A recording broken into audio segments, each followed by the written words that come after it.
Right. Yeah. All right. You Well, I ready? mean, We'll take, are we taking that one? was fast. That Yeah, was let's fast. take That's one. for I that, don't just care. for the thing. And Let's also, take this one. is too dark. Yeah, I've never it's been weird. able to be one of those guys that like can, like have the glasses on. But I'm not. You know, I need to see people's Yes, eyes. I like that a lot. Yeah, I need to see what's going on. Yeah. Hi. Hi, how you you doing? buddy? Good to see you. How you doing? What's your name? My name's Avan Jogia, but we know each other very well. We do? It's weird for us to do like a little handshake. No, you there. don't like that? Wait, let's try it again. How you doing? Hey man, it's been a pleasure knowing you for the How almost 10 long years. have I known you? 9 years. 9 years. The first time I met you, you were in a 3-piece suit. That's right. And now look at me. Looking like Rick Rubin, just cross-legged on a chair. I've really fallen a lot. I've fallen off, basically. Oh man, I disagree. Oh, thanks, brother. I appreciate you. So where are you from? I'm from Vancouver, Canada. Canadian. Canadian. And it's funny. It's funny how, like, you know, it's on Wikipedia. It says like Canadian artist. You know, or Canadian. Yes, it says that. Yeah. How you feel about it? I hate that. I don't like the national. What it's and you see it in art galleries all the time. They're like Congolese artist. And Yeah. sometimes it's pertinent to the art that they're making. Yeah. A lot of times it doesn't fucking matter. No. And it's this sort of obsession that we have with figuring out like where people come from, why they.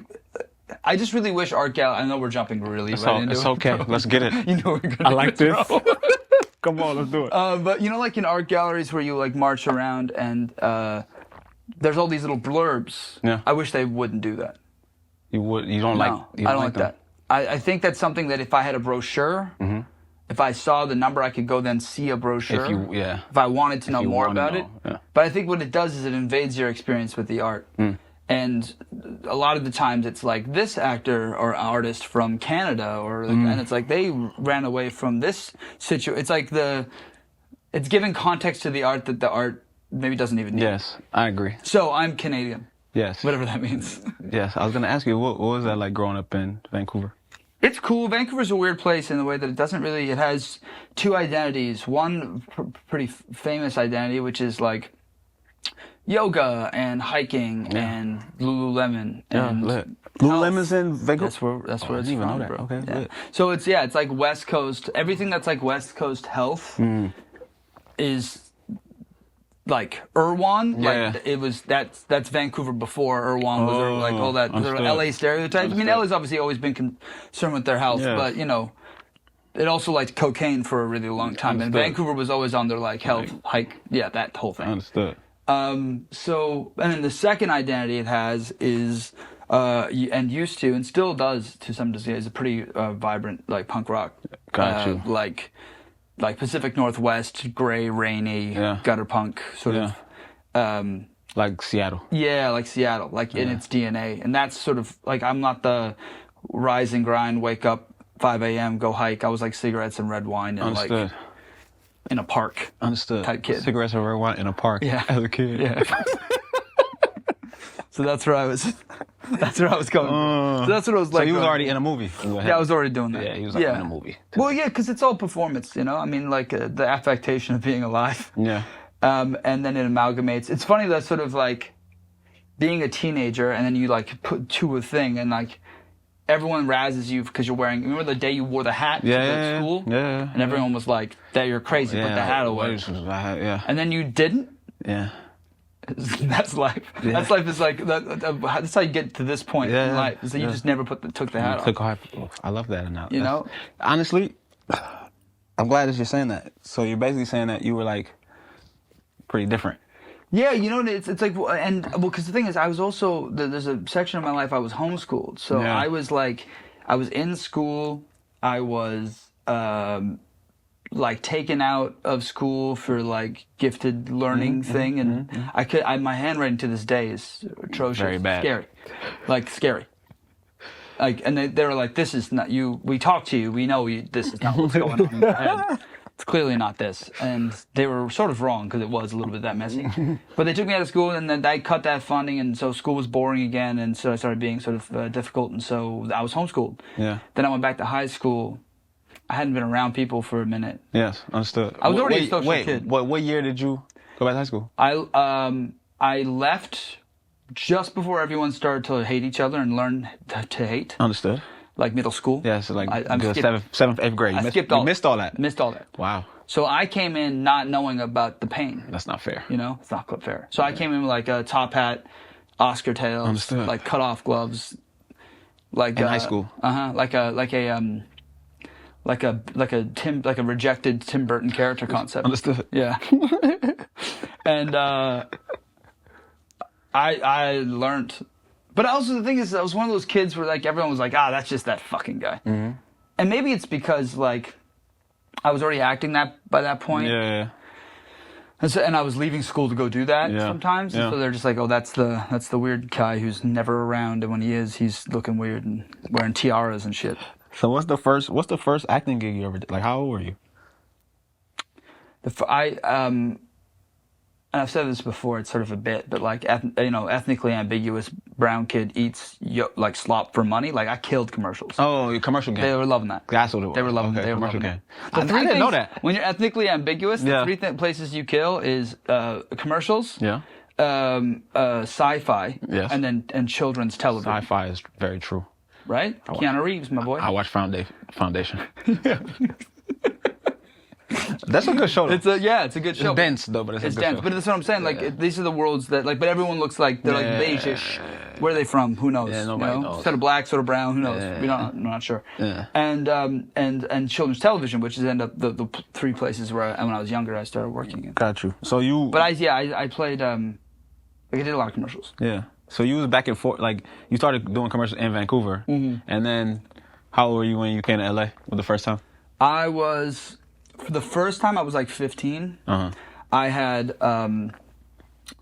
I tested for a bunch of like stuff that was shooting in Vancouver. That was an LA American project for the leads, and they weren't really giving me that. Yeah. And so I dropped out of high school, and the intention was go down to LA 6 months. If I get a job, good for me. I'm an actor, and if not, I got to go back and finish high school because I dropped out. But like. So 6 You months. made that decision by yourself? No, my parents. That was the agreement with my parents. Okay. They were like, "Listen, this is what we have to do. Like, if you're gonna do it, there was actually they were like, they were encouraging. They weren't pushy, but they were like, if you're not gonna go to school, you should probably go do the thing for real. That's fine. It's very cool of them, and yeah, I like them. Yeah, they're good people. Yeah. And then I got this. On the 6 month out here, I got a show that Victoria's Secret kept me down here forever. And then, because the intention was always to get a job that would bring me back up to Vancouver. Never happened. I still to this day have worked in maybe Vancouver like once. I was gonna ask that next. Yeah, like once. So when did you? So how old were you? Were like, I'm bouncing around, but I'm like. Listen, you're trying to catch a bouncing object. I know who I'm talking to. So I'm like trying to keep it entertaining. Yeah. Trying to keep it like some cohesive. So like, all right, you wake up one day and you're like, you know what? I'm an actor. I don't do nothing else. I want to be in film. How old are you?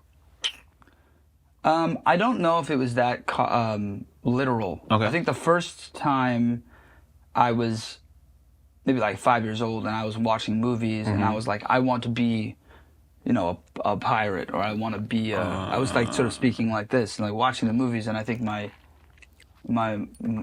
parents were like, that's an actor, you can't be a pirate. And I was like, cool, what's an actor? I want to do that. Got you. But I was sort of all over the, like I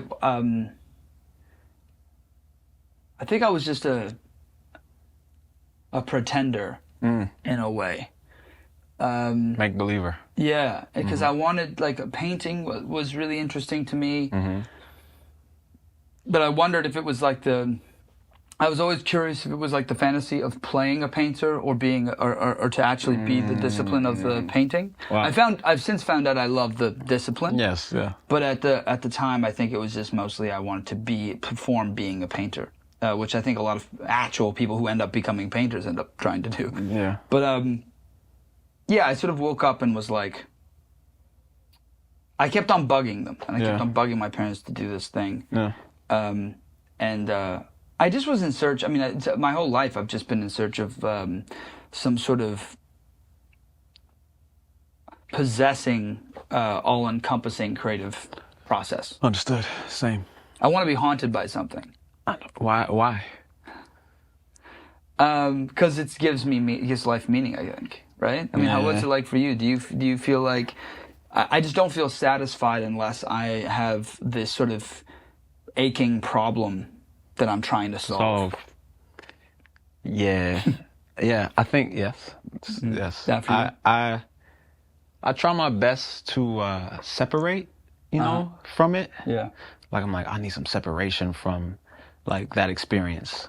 Yes. The aching. Yeah. And then I just get bored. Yeah. And then I just feel like unhappy. Yeah. It's like I'm like, all right, how would you rather be unhappy doing something that makes you feel challenged? Yeah. Or, it makes you feel like you're progressing in a sense, or you see something in your head and you want to do it, even if it's like a rigorous process, right? Or just like not do shit and be like, well, look at this my morning. Yeah. Like I came in here and I was like, well, I spent 4.5 hours scrolling on my phone. Yes. My brain is something that needs to be constantly having to problem solve on a really high big level, scale, yeah. or it desires to be unplugged. Yes.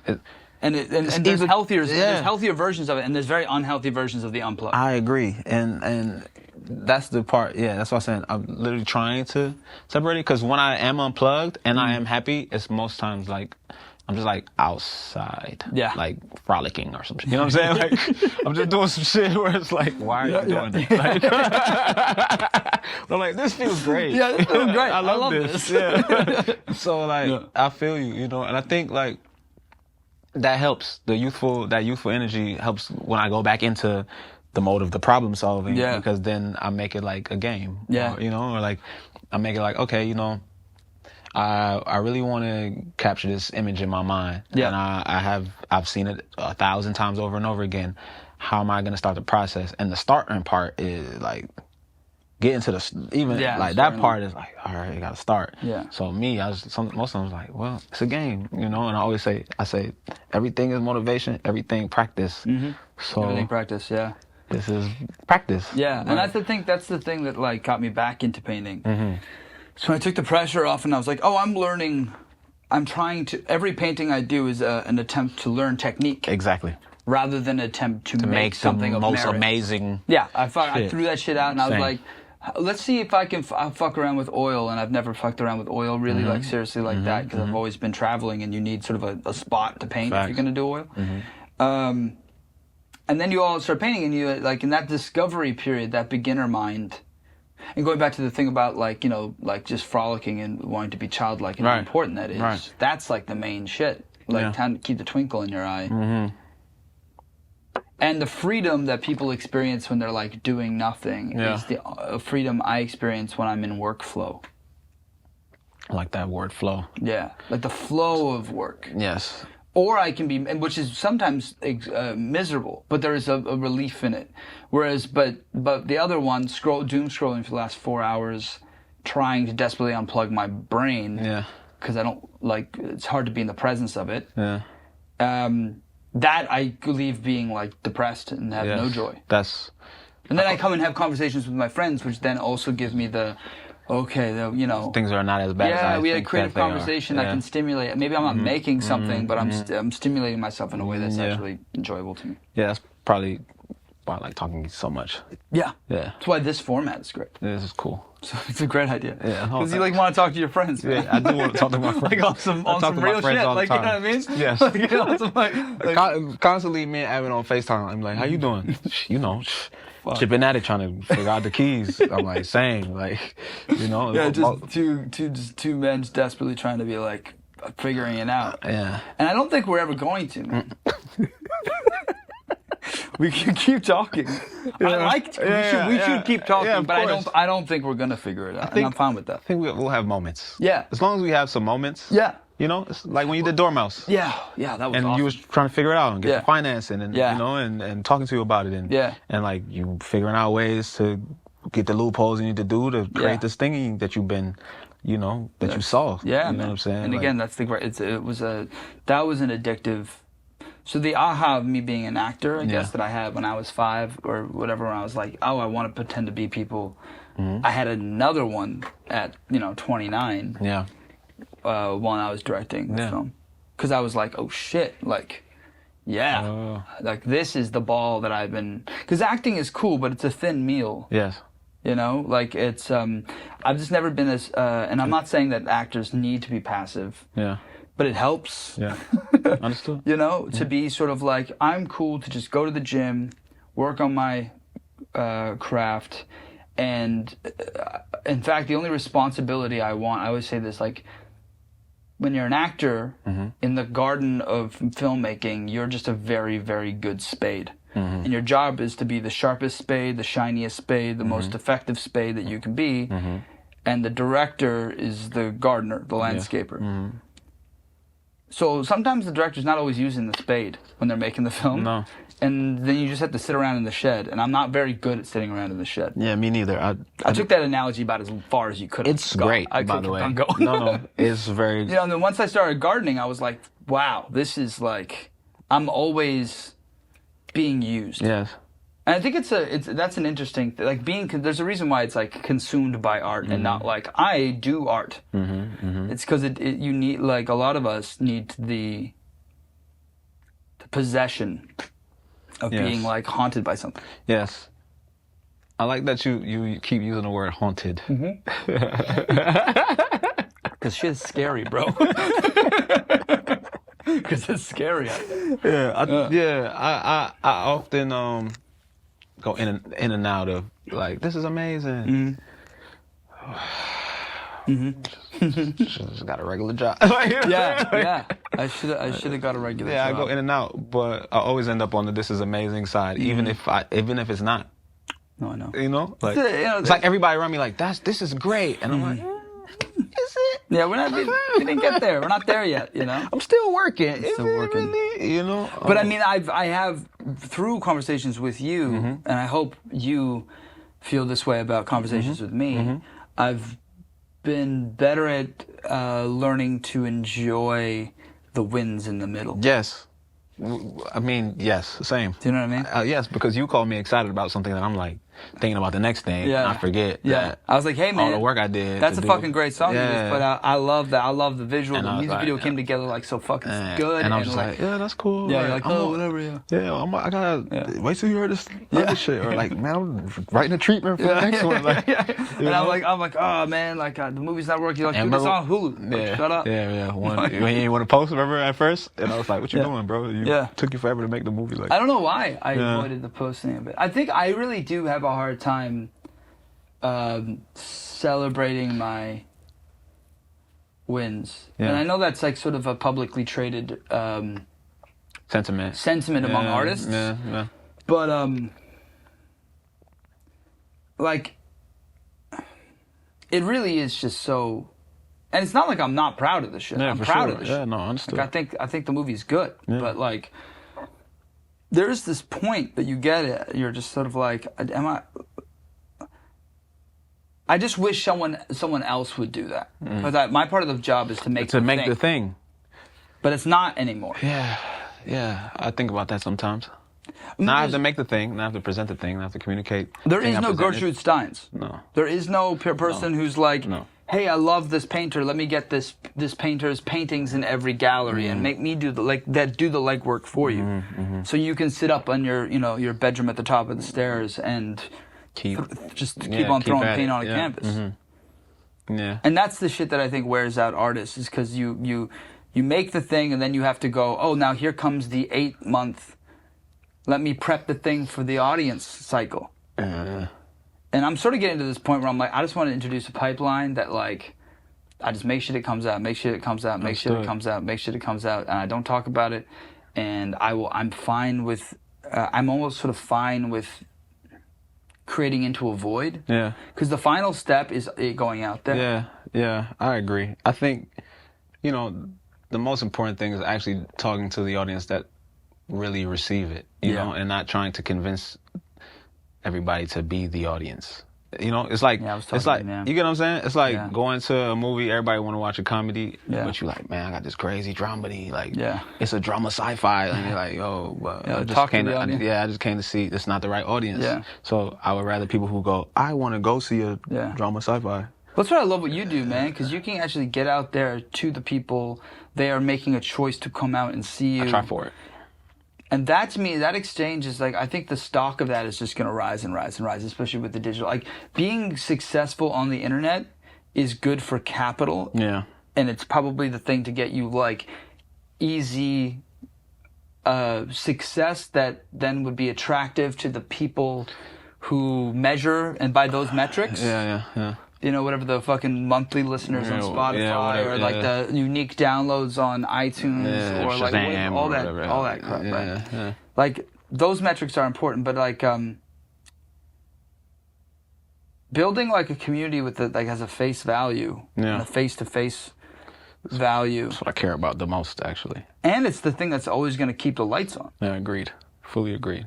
Yeah, I like that. But I mean, like the sort of bills paid, but I also mean like the lights on. No, make like you feel like when you make something, you will get a response by these people, and then you will be like inspired by that response, and then it will inform your next work, which is the communal process of art with the artist. Exactly. That we're all striving for. Yes. Like between the art, the artist, and the public, that like little trio of conversation is what I've always wanted to engage in. Yes. That's why I release shit. I just would make a thing and leave it. Yeah, you're really good at everything you do. That's very sweet of you. It's true.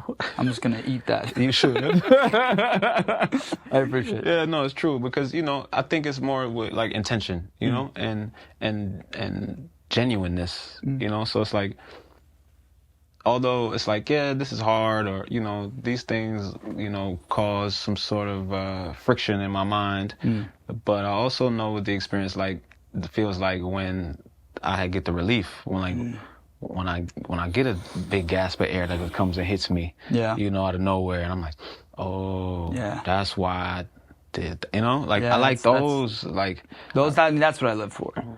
The problem is the pipeline to getting like. I write music.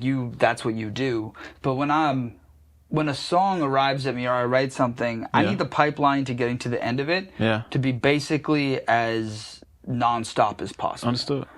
Or I'll just run out of joy and finish it. I get it. But that's like, sound like life.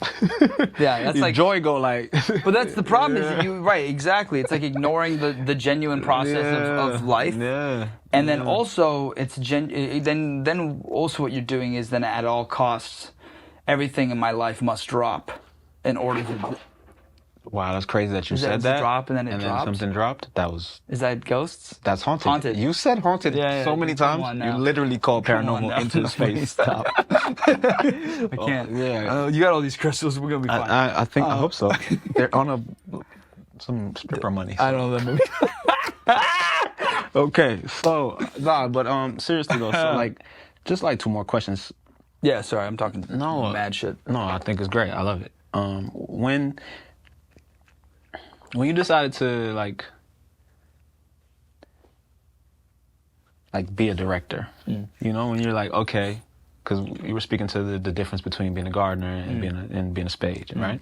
And I love that metaphor, and because both of them, like the gardener can't do shit without the spade for real sometimes. You cannot dig the hole that you need. No, you can't, Yeah. But as far as like you referring to a director as a gardener, which is really beautiful. Like if you were to plant your own garden, like what would you use? Like what plants, what flowers? I'm partial. I have this dream of growing a goth garden. Elaborate. Yeah, I like this. You are good. Yeah, like all the trees and flora that produce like dark leaves or purple, like those deep purples and stuff, and then there's those Japanese trees with red leaves, and I just get all those and put them in a garden, so it would just look like. That sounds fire. You know what I mean? Like a vampire garden. Yeah, that sounds fire. And I would just wear just the most pillowy shirts and just sit around there and drink port. Just drink port in the garden in the middle of the day. That sounds fire. Yeah. I like that a lot. Yeah. Yeah, I'm still pretending. I started with one, you know what I mean? But it's the joy of life. Yeah, I think like, get your goth garden. Just do it. Why not? Try it. I feel very. What about you? To What's your favorite flower? My favorite flower. I really love magnolias. I love gardenias. I love forget-me-nots. I like fragipanis. Those are fire. Those are pretty. Yeah. Yeah. That's a flex. Those Yeah. are, so like her, I was like, what is that? Google it. Last question. Do you have any? Well, it's not a question really. It's like a request. Yeah, okay. Do you have any like words of wisdom? You said a lot of amazing things, but like, what's been really haunting me? Nah, fuck it. I'll tell you it again. Yeah. I am trying to make something, and maybe this will inspire you if you want to make something that has value, that is measured by my own inherently and intrinsically known metrics that are known to me, and once it fulfills those particular that quota, it has value, and then that's it. So I would say like, this is what I'm attempting to do right now, is then also just locate what is that value system, and really be hard on it. Is it influenced by wanting people to like what you do? That's fine, but you just need to know that that's in there. Yeah, honestly. Because I was talking to a friend of mine the other day who was like, you know, I don't really care what people. I don't really give a shit what people think about my art. Ba da ba da ba ba ba type energy. And I was like, is that because you're scared of failure by the metrics that you measure inside your heart? And I was like, because I definitely have spoken like that because it's an easier and safer place to operate from. Yeah. And I'm starting to be like, no, I do actually care. Yeah. I do want people to engage. I care. I care. Yeah. And I want the people to engage with my art. I mean, I don't want everyone to engage with my art because I don't like everyone. I agree with that too. You know what I mean? Yeah, that's That's my whole thing. It's like I'm not. I don't want everyone to be a fan of mine because I'm not a fan of everybody. I agree. And so, but there are people that I admire that I think have a shared spirit that I want to receive my art and like my music and engage with me as a creative. Yeah. So I'm starting to be like less cool about it and just be like, yeah, no, I actually do want. And I'll try really hard, and I would like the people who like this to like experience it. Yeah. Even just that. Just that. I'm with you on that. Cool, man. That was great. We did it. Yeah, we did it. Come on, man.